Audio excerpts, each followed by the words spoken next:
corvette roadster. Got 4x4 in it. It's got cobweb bolts on. I've got the cragars on. Imported it from Missouri. It's sold in the 92 registration sticker on it here. Right here. So this is the first drive ever from when we imported it. I had to put a new brake caliper on it.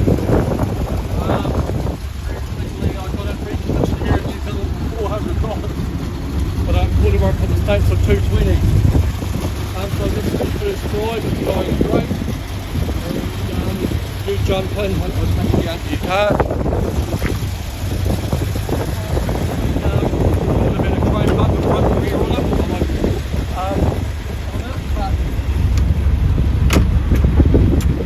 Back in the day, in the late they felt that the chrome bumper cars were old-fashioned looking, and so because of that, they a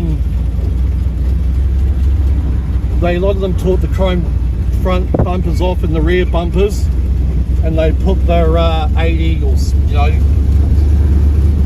front clip and back clip on them, so they look more modern. Now of course everyone wants a chrome front rear bumpers, and yeah, so this is the first drive. Was last regis, as you see, in Missouri, and was it 92? I'll just meet you at the warehouse. Yeah. So it would have originally been a 427